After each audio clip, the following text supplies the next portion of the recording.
Degree అందరూ ఇస్తారు. Career కి క్లారిటీ ఇచ్చేది మాత్రం కాన్ఫిడో. బెస్ట్ యూనివర్సిటీ సీట్ తో పాటు సెటిల్ అయ్యే స్కిల్ కూడా గ్యారంటీ. జాదవ్ సార్ నమస్తే. నమస్తే. సార్ అంటే ఒక కుర్రాడు చిన్నప్పటి నుంచి తను టీవీలో చూసిన హీరో, తమ స్క్రీన్ మీద చూసిన హీరో, అలాంటి ఒక హీరోతో, అలాంటి ఒక స్టార్తో డైరెక్ట్గా కూర్చొని ఇలా మాట్లాడడం నాకు లైఫ్లో వచ్చిన బిగ్గెస్ట్ ఆపర్చునిటీగా భావిస్తున్నాను. ఇది నాకు చాలా ఆనందంగా ఉంది. Thank you very much. Thank you. First time అనుకుంటా మనం చేసేది. Yes sir. Okay sir, Appal Suri క్యారెక్టర్కి వస్తే అంటే నేను డైరెక్ట్గా సబ్జెక్ట్లోకి వెళ్ళిపోతున్నాను. సినిమాలో పెద్దితో పాటు పెద్ది కంటే ముందు కూడా కథలో ప్రయాణించే క్యారెక్టర్. ఫస్ట్ నుంచి మీరు ఆ ఫేజ్లోనే ఉంటారు. అలాంటి ఒక అప్పల్ సూరి క్యారెక్టర్ని పెద్దికి తండ్రిగా పెట్టాలన్న ఆలోచన డైరెక్టర్ గారికి కానీ చేసేటప్పుడు మీకు కానీ ఎప్పుడైనా వచ్చిందా? ఎందుకు అడుగుతున్నానంటే ఆ ఎమోషన్ ఇంకా వేరే లెవెల్లో ఉండేది కదా, ఇప్పటికే పీక్స్లో ఉంది. అంటే నా క్వశ్చన్ అర్థమైందా మీకు? అర్థమైంది. రెగ్యులర్ అయ్యేదేమో, అంటే ఏదో ఒకటి ఉండింటే బాగుండేదని నా ఫీలింగ్ కూడా. ఇంకా ఎస్టాబ్లిష్ అవడానికి అప్పల్ సూరి అది యాక్చువల్లీ ఒరిజినల్ స్క్రిప్ట్లో ఏదో ఉన్నట్టు గుర్తు. అంటే ఇతని ఫాదర్ అలా చనిపోయాడు, అందుకే 30 ఏళ్ళ నుంచి రవాణా సౌకర్యం అంత ముఖ్యం. ఓకే, మీకు ఒక బ్యాక్ స్టోరీ ఉండేది అనుకుంటా. This is what I heard. I didn't discuss with Buchi. అంటే ఇంకొంచెం ఎస్టాబ్లిష్ అయ్యేది character. That much I agree. ఫాదర్గా ఉంటే బాగుండేది అనేది I didn't think of it till now. And ప్రతి యాక్టర్కి ఒక ఫేజ్ ఉంటుంది సార్. ఇప్పుడు 90s అంటే స్వార్థం లేని సినిమా కాబట్టి ఫాదర్ అయి ఉంటే ఫాదర్ కోసం అనేది అయిపోతుంది. అది దానికంటే more natural film, deep rooted film కాబట్టి నాకు తెలిసి ఇదే కరెక్ట్. అది పరిచయం లేకుండా, రిలేషన్షిప్ లేకుండా ఉరేయరే అనుకుంటూ ఏజ్ డిఫరెన్స్లో, ఇంత ఏజ్ డిఫరెన్స్లో అది ముచ్చట, బ్యూటీ ఉంది. దాని బ్యూటీ పోతుంది. ఫాదర్ అంటే పోతుంది అది సార్. అది అండ్ ఈ క్వశ్చన్ మిమ్మల్ని చాలామంది అడుగు ఉండొచ్చు, బట్ నాకు కూడా అడగాలనుంది. అప్పల్ సూరి క్యారెక్టర్ చివరికి వచ్చినప్పుడు అక్కడ మీరు చేసిన యాక్టింగ్ అంతఃపురం సినిమా క్లైమాక్స్ని ఖచ్చితంగా గుర్తు చేసింది. నా రివ్యూలో కూడా నేను అదే చెప్పాను. ఒక నటుడు సినిమాలో క్యారెక్టర్ని ఓన్ చేసుకుంటే అలాంటి ఒక అవుట్పుట్ వచ్చినప్పుడు తన ముందు ఎవరున్నా, ఎలాంటి ఒక టెక్నీషియన్ వర్క్ చేస్తున్నా అందరినీ తినేస్తాడు. జగత్ బాబు తినేసాడు ఆ సీన్లో, మిగతా అందరినీ తినేసాడని చెప్పాను అనమాట.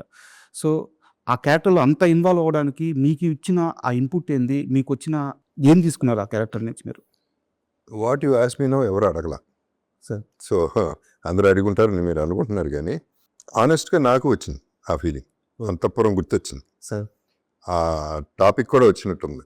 అంతఃపురం మించిపోవాలి ఈ షాట్ అనేదే నా జెన్యున్ ఫీలింగ్ చేసినప్పుడు కూడా.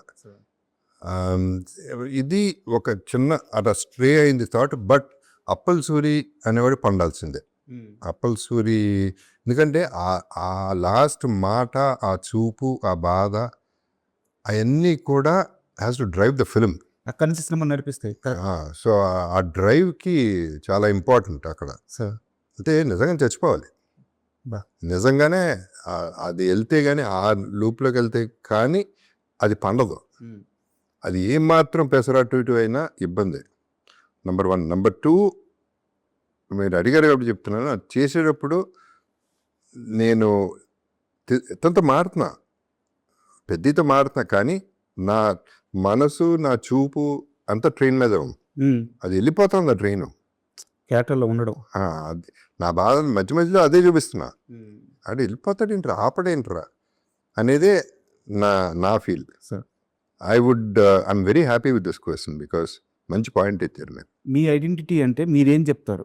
అంటే మాకు జగత్ బాబు అంటే ఒక పెద్ద సూపర్ స్టార్, ఒక పెద్ద హీరో, రాజేంద్ర ప్రసాద్ గారి సన్ను. సో ఇలాంటి ఐడెంటిటీ మాకుంది. సో మీ దృష్టిలో మీ ఐడెంటిటీ అంటే ఏంటి? నా ఐడెంటిటీ ఐఎమ్ యాక్టర్ అండి, అంతే. అది ఇది అని కాదు, హీరో విలన్ అది కాదు. And I'm a directors actor. I'm not even on my own. అంటే ఫీడ్ డైరెక్టర్ దగ్గర తీసుకుంటా, బేస్ తీసుకుంటా, ఆ తర్వాత ఇక ఐ డూ మై బిట్, అంతే. That is my identity and that is what I enjoy. I don't know how to prepare. I don't know what is preparation. I don't do homework. I'm not a method actor. ఏం కాదు, ఆ స్పాట్లో ఆ టైంకి అతని కళ్ళల్లో చూస్తా, అతనికి ఏం కావాలో అర్థమైపోతుంది, అది చేసేస్తాను. అది ఇక నా వేలోనే చేసేసుకుంటాను నేను. I keep doing what ever I feel at that. ఆ మూమెంట్లో ఏం జరిగితే అది జరిగినట్టు. ఇలా చెయ్యాలి అనేది ప్లాన్ ఉండదు అసలు. అది అంటే ప్రతి స్టార్‌కి గూడా ఒక టైమ్ పీరియడ్ ఉంటది సార్. వాళ్ళు పీక్స్‌కి వెళ్ళే సమయం. అంటే ఇప్పుడు 90స్‌లో మీ సినిమాలు 'శుభలగ్నం' గాని, ఇలాంటి పెద్ద పెద్ద సినిమాలు, పెద్ద పెద్ద హిట్లు పడినయి. సో, ఇప్పుడు కట్ చేస్తే ఇప్పుడు మీరు తెలుగు సినిమాకి కేర్ ఆఫ్ అయిపోయారు. ఏ స్టార్ సినిమాలో అయినా సరే మీకంటూ ఒక ప్రత్యేకమైన క్యారెక్టర్ ఉంటుంది. సో, మీరు ఏ ఫేజ్‌ని ఎంజాయ్ చేస్తున్నారు. కంపేరింగ్ దట్ ఫేజ్, ఈ ఫేజ్. సో, ఇప్పుడు మీరు ప్రొఫెషనల్‌గా చాలా ఎంజాయ్ చేస్తున్నారు. ఈ ఫేజేనండి. ఈ ఫేజే. బికాజ్ దీంట్లో బర్డెన్ లేదు నాకు. Responsibility Peddi is a responsibility. Sir. అన్ని సినిమాలకు కాదు. వెరీ ఫ్యూ ఫిల్మ్స్ రెస్పాన్సిబిలిటీ తీసుకుంటా నేను. ఇది నాది, ఇది ఆడాలి, ఓన్ చేసేసుకునేది I would say Peddi. Sir. So మిగతాయన్నీ నడుస్తూ ఉంటాయి అట్ట. కొన్ని రీజన్స్ వల్ల కొన్ని నడుస్తూ ఉంటాయి. సో ఇది ఎందుకు ఎంజాయ్ చేస్తున్నానంటే నెంబర్ 1 రెస్పాన్సిబిలిటీ అన్నిటికీ లేదు. సో నా నెత్తి మీద బర్డెన్ లేదు కాబట్టి, హీరో మోస్తాడు కాబట్టి సార్. ఫ్రీ అయిపోయాను నేను. Number 2 the artist I'm working with, the technicians I'm working with, the span I'm going to. అప్పుడు నాకు ఫ్యామిలీ బ్యాంక్ ఒకటే ఉండేది, ఇప్పుడు అన్ని బ్యాంకులు ఉన్నాయి. So I'm very rich. So ఈ వస్తున్నాయి నాకు. And experiences with these people, the top notch people. ఇప్పుడు చూస్తే మన తెలుగులో I done almost with everybody. Sir. I don't know, ఒక అల్లు అర్జున్ది, పవన్ కళ్యాణ్ గారి ఏళ్ళది మిస్ అయింది తప్ప, సార్. అది కూడా వస్తాయి, అవి కూడా చేస్తాం. అటు మలయాళం చూస్తే మోహన్ లాల్ గారు, మమ్మూటి గారు, ఇటు తమిళ్ చూస్తే రజనీ గారు, విజయ్, అజిత్, అటు కన్నడ చూస్తే దర్శన్, Oh. సుదీప్. సో ఎటు చూసినా ఐ బీన్. హిందీలో సల్మాన్ ఖాన్ ఆయనతో చేశాను, షారుఖ్ ఆయనతో యాడ్ చేశాను. సో ఇంత ఎక్స్పోజర్ నాకు హీరోగా వచ్చేది కానే కాదు. Sir. So why should I enjoy this? Sir. I'm enjoying this more. And మామూలుగా 'కిక్' సినిమాలో హీరో క్యారెక్టరైజేషన్ ఉంటుంది సార్. అది చూసినప్పుడు తన లైఫ్‌లో ఏ మూమెంట్ అయినా సరే తను కిక్ కోసం చేస్తుంటారు. రియల్ లైఫ్‌లో మిమ్మల్ని చూస్తుంటే నాకు అలా అనిపిస్తుంటది. ఎందుకంటే మీరు పడినన్ని సార్లు నాకు తెలిసి ఎవరు పడుండరు. మీరు లేసినన్ని సార్లు ఎవరు లేసుండరు. సో, ఒక్కోసారి మీ మాటలు వింటుంటే 'జగత్ బాబు' లాగా బతకాలి అనిపిస్తది. ఇంకోసారి అమ్మో! ఆయనలాగా బతకూడదు అనిపిస్తది. బట్ ఎనీ మూమెంటు మీరు మీకు నచ్చిందే చేస్తూ పోయారు. సో, ఒక్కసారి మీ లైఫ్ ఫిలాసఫీ గురించి చెప్పండి. ఫిలాసఫీ అంటే ఫస్ట్ ఆఫ్ ఆల్ అది లైఫ్ నన్ను సీరియస్గా తీసుకోకూడదు. దానికి అంత సీన్ లేదు. సార్. ఎందుకంటే ఎప్పుడు పోతుందో తెలియనప్పుడు హ్మ్. దాని గురించి ఎక్కువ ఎందుకు ఆలోచించడం. సార్. అది నడిచేది ఎలాగో నడుస్తుంది. ఏది జరగాలో అదే జరుగుతుంది, ఇంకోటి జరగదు. ఏది రావాలో అదే వస్తుంది, ఏది రాకూడదు అది రానే రాదు. సార్. సో ఎందుకు దాని గురించి ఎక్కువ ఆలోచించడం అనేది లైట్ తీసుకుంటా. హ్మ్. ఇది ఈ ఫిలాసఫీని, ఇప్పుడు ఇది ఫిలాసఫీ అనుకుంటే ఇది రైట్ ఆర్ రాంగ్ నాకు అనవసరం. హ్మ్. I'm happy this way. Sir. ఇలా తీసుకుంటే ఐఎమ్ హ్యాపీ. అంటే మీరు చెప్పే మాటలు ఏంటంటే మీరు దీన్ని లైట్ తీసుకుంటాను ఇలా చెప్తూ ఉంటారు. బట్ బ్యాక్‌గ్రౌండ్‌లో మాకు తెలిసే కొన్ని ఉంటాయి సార్. ఇప్పుడు నేను మీ సముద్రం నిర్మాతలని ఇంటర్వ్యూ చేశాననమాట. పుల్లారావు గారిని, భగవాన్ గారిని. సో, వారు చెప్పిందేంది, ఆ సినిమా కృష్ణవంశీ గారు రావడానికి కారణం జగత్ బాబు గారు.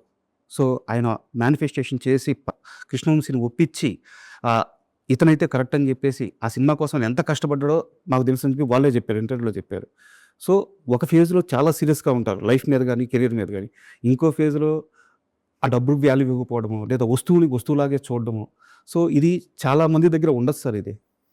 ఒక మనిషి ఎప్పుడు, ఎక్కడ, ఎలా ఉండాలో తెలుసుకొని బతకడం అనేది నిజంగా చాలా మందికి ఇన్స్పిరేషన్‌గా ఉంటుంది. థ్యాంక్ యూ అండి, థ్యాంక్ యూ సో మచ్. నేను ఇంతేనండి మరి. నేను అంటే ఏంటో చెప్తున్నా కదా, లైఫ్ని సీరియస్గా తీసుకున్నప్పుడు సార్. ఏముండదు కదా, ఏది సీరియస్ కాదు. ఇప్పుడు ఇట్లాంటివి చేసినప్పుడు మేనిఫెస్టేషన్ అంటారా? ఓకే, మేనిఫెస్టేషన్ ఉందో లేదో నాకు తెలియదు. Sir. Manifestation is only your 100% thought process, putting it in to practicality correct. And trying to go your way.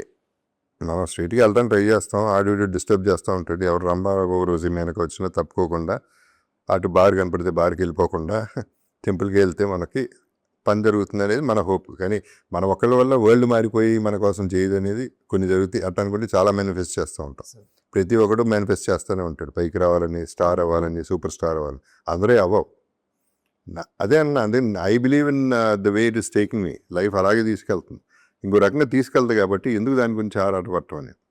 ఈ మిగతా ఏంటంటే ఇప్పుడు సముద్రం, thanks to the producers, very sweet of them. నా వల్ల జరిగిందంటే అది జరిగిపోయింది, అలా జరిగింది. నేను చేసేది ఏముంది, ఇప్పుడు నేను చెప్పినంత మాత్రాన్ని వంశీ సినిమా చేసేడు. సార్ వాళ్ళు మీ మీద చాలా రెస్పెక్ట్ పెట్టుకున్నారు సార్. ఈవెన్ ఇంటర్వ్యూ అయిపోయిన తర్వాత కూడా మీ గురించి చాలా మంచిగా చెప్పారు వాళ్ళు. వెరీ స్వీట్ పర్సన్ అని చెప్పారు. అండ్ మీ పైన నాకు ఒక చిన్న విమర్శ ఉంది, అడగొచ్చా? సినిమాకి సంబంధం లేదు, మీ పర్సనల్ లైఫ్కి సంబంధించి. ఇల్లు అమ్మేసిన తర్వాత ఇల్లు ఖాళీ చేస్తున్నారు. ఇల్లు అమ్మేసిన తర్వాత కూడా 3 కోట్ల రూపాయలు అప్పు మిగిలి ఉంది. నేను వైజాగ్లో లెజెండ్ షూటింగ్లో ఉన్నాను అని చెప్పారు. సార్ అది కరెక్టేనా? ఎందుకంటే జీవితంలో మిమ్మల్ని నమ్ముకొని ఒక పర్సన్ వచ్చారు. సో వారికి ఆ ఇల్లు ఖాళీ చేయడం అంటే, నా ఇంట్లో నేను చూశాను, అలా ఇల్లు ఖాళీ చేసి బయటకు వచ్చారు, ఎంత పెయిన్ ఉంటుందో పిల్లలకి, లేడీస్కి. మా నాన్నగారు అలా వెళ్తున్నప్పుడు ఆ క్షణంలో మీరు అక్కడ ఉండుంటే బాగుండేది కదా. 100% ఎమోషనల్ పాయింట్ ఆఫ్ వ్యూలో మీరు అన్నది కరెక్టే సార్. ప్రాక్టికల్ పాయింట్ ఆఫ్ వ్యూలో ఐ డోంట్ కేర్. ఇల్లు అమ్మేయటం, వీళ్ళ ఎమోషన్ ఆలోచిస్తే, పర్సనల్ ఎమోషన్ కనుక ఆలోచిస్తే I should have been there. Sir in fact వాళ్ళు ఉండకూడదు అక్కడ. Correct sir. బట్ నా సిచ్యువేషన్ అది. నేను లెజెండ్లో అక్కడ స్టక్ అయి ఉన్నాను. షూటింగ్ నుంచి వచ్చేసి అంత అనిపించలే నాకు. అండ్ ఈ విషయంలో I have to thank my wife and children. Sir great person. Definitely వాళ్ళు ఇప్పటి వరకు అప్పుడు అడగలా, ఇప్పుడు అడగలా. మీరు లేకుండా నేను ఖాళీ చేశాను ఇల్లు అనే టాపికే రాలే ఇంతవరకు. సో వాళ్ళు లైట్ తీసుకున్నారు. డెఫినెట్గా లైట్ తీసుకోవాలా, ఇబ్బంది పడి ఉంటారు, డౌట్ లేదు. But that is the way of life.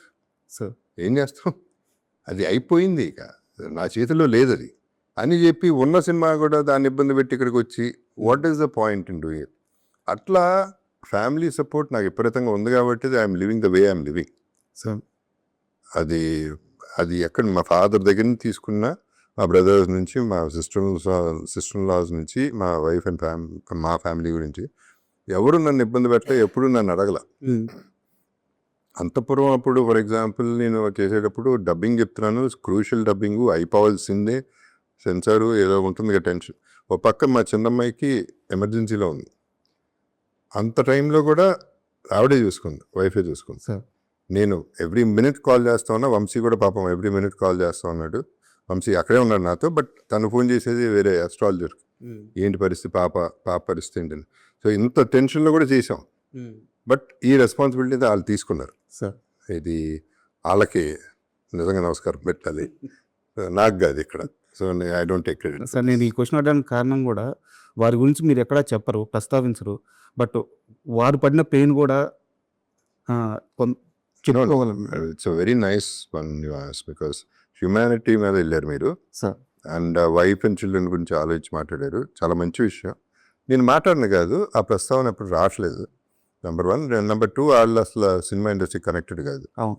So వాళ్ళకి ఇంట్రెస్ట్ కూడా ఉండదు, నేను చెప్పినా చెప్పకపోయినా ఇంట్రెస్ట్ ఉండదు, చెప్పడం కూడా ఇష్టం లేదు వాళ్ళు. మా గురించి ఎందుకు చెప్తారు, మమ్మల్ని వదిలేయండి అని. మాల్కి వెళ్ళినా వాళ్ళు నా పక్కన నడవరు, ఎక్కడికి వెళ్ళినా పక్కన నడవరు, వెనకాల నడుస్తారు, లేకపోతే ముందు నడిచేస్తారు. సో వాళ్ళ గొడవ వేరు, వాళ్ళ లైఫ్ అది. సార్ అండ్ మళ్ళీ అప్పలసూరి క్యారెక్టరేషన్కి వస్తే, సో సినిమా చూసేటప్పుడు క్లియర్గా అర్థమవుతుంది మీ క్యారెక్టర్కి సంబంధించిన సీన్స్ ఇంకా కొన్ని ఉన్నాయి, మిస్ అవుతున్నాయి అని చెప్పేసి. ఆర్డర్లో ఎంత ఫుటేజ్ మీ సీన్స్ తీసేసి ఉంటారు అంటే, మీనే కదా ఇంకా సినిమాలో చాలా సీన్స్ మిస్ అయినట్టున్నాయి.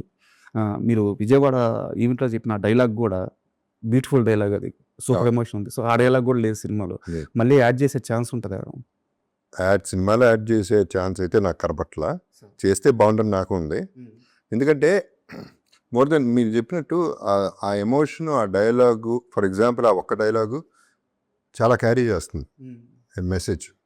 అంటే సెకండ్ హాఫ్ అంతా హీరో పడే కష్టం ఆ డైలాగుల్లోనే ఉంటుంది కదా, ఆ ఎమోషనే కదా క్యారీ చేసేది.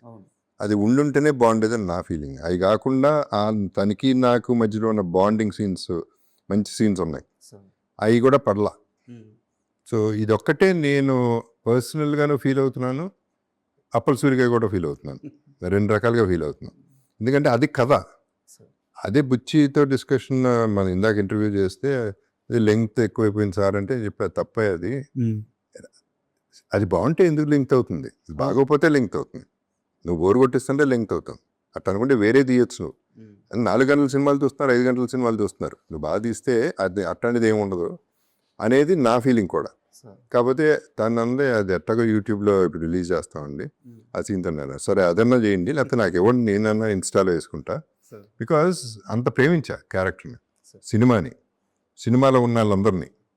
సో అది ఒక నా లైఫ్లో కూడా 2.5 years అదొక ఘట్టం కదా, సాలిడ్ ఫీలింగ్ పెద్ద అనే సినిమా. అంటే ఎందుకు ఆ క్యారెక్టర్తో నేను కూడా ఎందుకు అంత లవ్లో పడ్డామంటే సార్, ఒక గాయం లాంటి సినిమా తీసిన హీరో ఆ బట్టలు ఆ డ్రాయర్ మీద ఆ బురదలో పడి అది క్లోజ్ షాట్ అర్థమవుతుంది, అది డూప్ కాదు ఏం కాదు, చాలా క్లియర్గా అర్థమవుతుంది.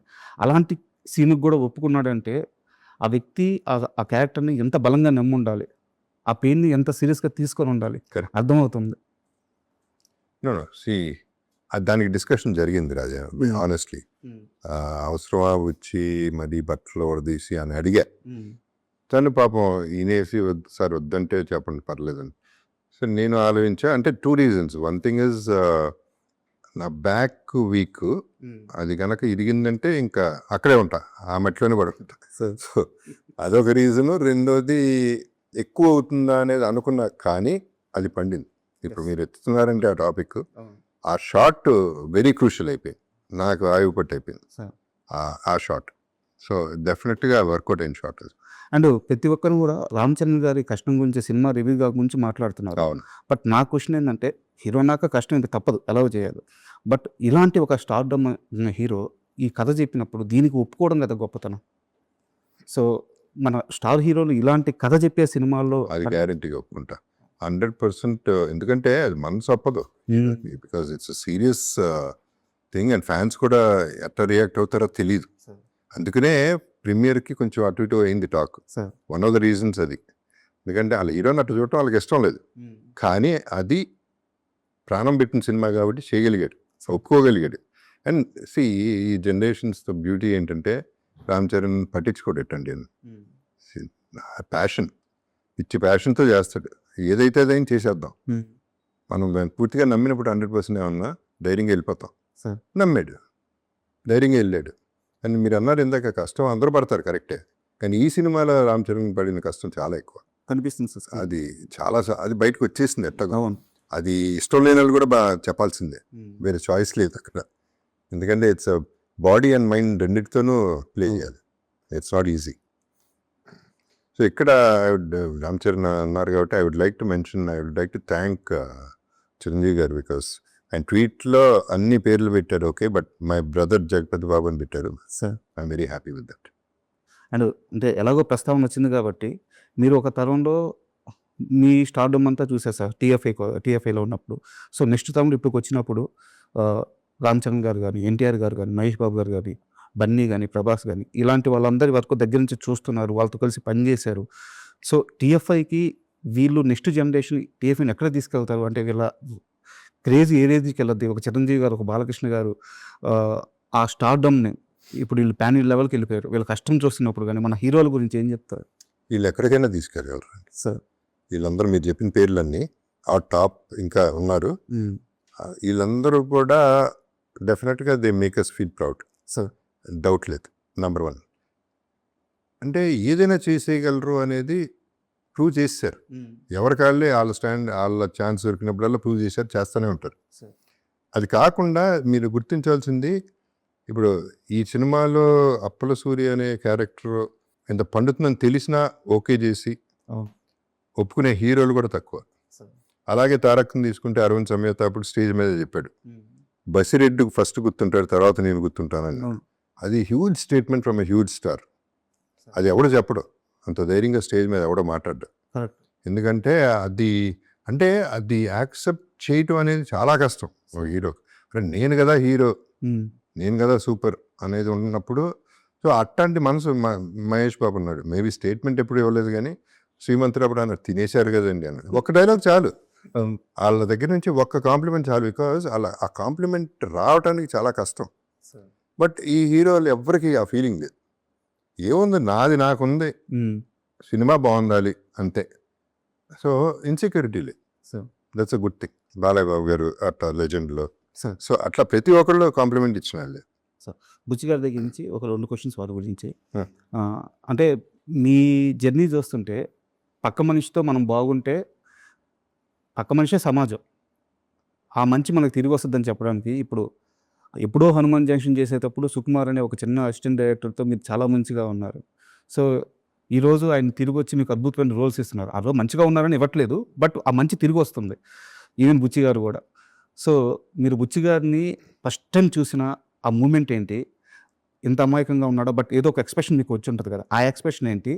సెట్లో పీక్స్ బుచ్చిని చూసినప్పుడు మీకు కలిగిన ఫీలింగ్ ఏంటి? ఈ రెండు ఒకసారి చెప్తారు. ఫస్ట్ చూసినప్పుడు క్యూట్గా ఉన్నాడు అనుకున్నా. ఆ. అంటే తన సైజు తను అంటే ఫస్ట్ దూరిపోతాడు మనిషి. హగ్కి మామూలుగా హగ్గు చేయడం వేరు, అట్లా దూరిపోవడం వేరు. వచ్చేస్తారు. అంటే అదే చెప్తున్నా, వదిలితే సంకెక్కేస్తాడు ఆ టైప్లో. అంటే లవబుల్ పర్సన్ సార్. అనే ఫీలింగ్ అయితే వచ్చింది. అక్కడ తను హ్యాండ్లింగ్ నాన్నకు ప్రేమతో ఎక్కువ తెలుసు నాకు. సార్. బుచ్చి సుకుమార్ నాకు హనుమాన్ జంక్షన్లో చేశాడు, నా దాంట్లో చూసా, బుచ్చిని చూడలేదు. నాన్నకు ప్రేమతో అప్పుడు కూడా తను ఒకటి రెండు సిచ్యువేషన్స్ ఉన్నాయి, ఒకటి చెప్పలేని ఇన్సిడెంట్. అటువంటి ఆ ఇన్సిడెంట్ చూసి అనుకో, అప్పుడు అన్నా నువ్వు మంచి డైరెక్టర్ అవుతావయ్యా. సార్. చెప్పలేదు అనటానికి దాంట్లో ఒక ఇది ఉంది, ఇబ్బంది ఉంది, అందుకని చెప్పలేకపోతున్నా. లేకపోతే క్యూట్దే అది కూడా ఇన్సిడెంట్. అంటే ఈ మామూలు కాదు అని తెలియడానికి ఒక ఇన్సిడెంట్ ఉంది, అదేంటో ఇప్పుడు చెప్పలేదు. బట్ అలాంటి ఇంట్రెస్ట్ ఉంటుంది.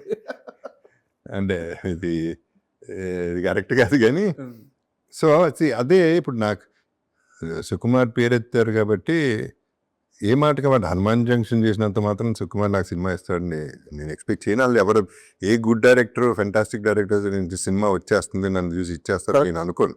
ఎందుకంటే వాళ్ళకి తట్టాలి, వాళ్ళకి ఆ పెన్ను రాయాలి అక్కడ నా పేరు. అది రాయకపోతే వాళ్ళు పెట్టరు, అడిగినా పెట్టరు. అటువంటిది సుక్కు ఎప్పుడు ఫెంటాస్టిక్ క్యారెక్టర్స్ ఇచ్చాడు నాకు. అదే అంటున్నా, ఇప్పుడు హీరో అనే ట్యాగ్ వదిలేసేపాటికి నాకు వీళ్ళందరూ దొరికారు. వీళ్ళందరూ నన్ను ఎక్కడికో తీసుకెళ్తున్నారు. సుక్కు 3 సినిమాలు, ఇప్పుడు పుష్ప 2లో కూడా పాప తను ప్లాన్ చేసింది హ్యూజ్, బట్ సరిపోలేదు, లింక్ సరిపోలేదు, నెక్స్ట్ దానికి పోస్ట్పోన్ అయింది తప్ప అది తక్కువ చేద్దామని కాదు. ఆ సిచ్యువేషన్లో పుష్ప ముందు ఏదో వేరే వచ్చి సుక్కు ఫోన్ చేశాను. ఫోన్ చేసి, సుక్కు ఈ సినిమా ఇట్లా వచ్చింది, ఇది పుష్ప చేస్తున్నా కదా, నిన్ను చైనా వద్దా అని అడిగా, మనకేమైనా ఎఫెక్ట్ అని. సార్ మీరు బ్రాండ్ సార్, మీరు ఏదైనా చేయండి, నా పెన్ను మీ పేరు రాస్తుంది, మీరు అన్నీ వదిలేయండి అన్నాడు. చాలు. This is what Trivikram Aravinda Sametha మామూలుగా ఇచ్చాడు ఆ సినిమా క్యారెక్టరైజేషన్. అట్లాగే లెజెండ్. సో ఈ సినిమాలు ఇలా వీటిలోనే అయిపోయినాయి. 3 డైరెక్టర్స్ నా 6 సినిమా, ఫస్ట్ 5 సినిమాలు, ఇప్పుడు పెద్ద అది. అండ్ లెజెండ్ ప్రస్తావన వచ్చింది కాబట్టి రామ్ ప్రసాద్ గారిని ఇంటర్వ్యూ చేసింది సార్, కెమెరా రామ్ ప్రసాద్ గారిని. సో వారు చెప్పారు, మీరిద్దరు ఫేస్ ఆఫ్ ఉంటుంది కదా, బాలకృష్ణ గారిది మీది ఫేస్ ఆఫ్ ఉంటుంది, అది మొత్తం షూట్ చేసేసారంట ఫస్ట్ యాక్చువల్గా వేరే యాంగిల్లో పెట్టి కెమెరా. ఆ తర్వాత మీ ఇద్దరిలో ఉన్న ఇంటెన్సిటీ, ఆ ఢీకునే విధానం చూసి సరిపోక ఈయన కెమెరా మళ్ళీ భుజం మీద వేసుకొని ఫాలోఅప్ షాట్ తీశారంట. సో ఆ రోజు సెట్స్లో వాళ్ళిద్దరిని చూస్తుంటే సినిమాలో చూసిన తక్కువ, సెట్స్లో చూస్తే కళ్ళు సరిపోవని చెప్పి చెప్పారు. నేను అది కరెక్టే. రాంప్రసాద్ అంటే అది అట్లాంటి పనులు ఎప్పుడు చేస్తారు డిఓపీలు, విపరీతంగా ఇన్వాల్వ్ అయిపోయి, ఇంకా వాళ్ళు ఎంత బాగా చేస్తున్నారు మేము ఇంకా బాగా చేయాలి, హెల్దీ కాంపిటీషన్. అది వచ్చిందంటేనే సినిమా హిట్. కరెక్ట్. లేకపోతే ఇన్వాల్వ్ అవ్వం. నా సూపర్ హిట్ సినిమాలన్నీ షూటింగ్ స్పాట్లో తెలిసిపోతాయి, ఇది గ్యారంటీ కొడుతుందని. ఎప్పుడు తెలుస్తుందంటే డైరెక్టర్ వీళ్ళు క్లాప్స్ పక్కన పెడితే ఈ డిఓపీలు వీళ్ళు ఉంటారే, వాళ్ళు బెటర్ షాట్ పెట్టాలి అని ఎప్పుడైతే ఆలోచిస్తున్నారో అప్పుడు తెలిసిపోతుంది మనకి. ఇప్పుడు అరవింద్ సమేత చేసేటప్పుడు వినోద్ తను అనేవాడు, సార్ మీరు వస్తుంటే నేను ఇంకా బెటర్ ఫ్రేమ్ పెడతానండి అంటే మనకి ఇంకా ఫుల్ జోష్ వచ్చేస్తుంది న్యాచురలీ. అతను ఇంకా బాగా పెడతాను, నేను ఇంకా బాగా చేయాలని. అంతే కదా, అంతేగా. It's a healthy competition. So this is where I'm very lucky. Basically that's what I'm saying. వీళ్ళందరితో పని చేయగలగటం, అక్కడే నా నా నా యాక్చువల్ టాలెంట్ బయటపడేది వీళ్ళ వల్ల. ఈ ఛాన్స్ నాకు అట్లా దొరికేది కాదు కదా హీరోగా అట్లని. సార్ అది సార్ యాక్చువల్గా ఇంటర్వ్యూకి వస్తున్నానంటే చాలామంది అడగమన్న ప్రశ్న వచ్చేసి సలార్ 2 గురించి ఏదన్నా అప్డేట్ అడుగు బాబు గారిని అని చెప్పి అడిగేస్తారు. నాకు తెలిస్తే మీకు గ్యారంటీగా చెప్తా, అప్పటికి తెలిసి 2 గురించి. సార్ చాలామంది ఈగర్గా వెయిట్ చేస్తున్నారు సార్ సలార్ 2 కోసం. అవును, నేను కూడా.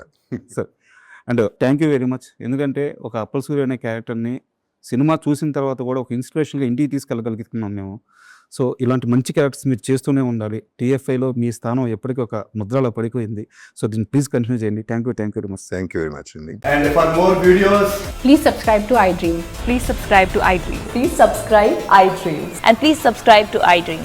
For more videos, subscribe to iDream. please like, share, and subscribe to the channel. Congratulations, iDream. Subscribe to iDream. Subscribe to iDream. So, subscribe to iDream Media. iDream की iDream team अंदर की huge congratulations. Please subscribe iDream Media. Please subscribe to iDream. Subscribe iDream. Please subscribe to iDream. iDream అంటే నా కళల ఛానల్ను subscribe చేసుకున్నారు, నోరు తిరుగుతలేదు. మీరైతే గంట గుర్తు కొట్టండి. For more such videos, please subscribe to iDream.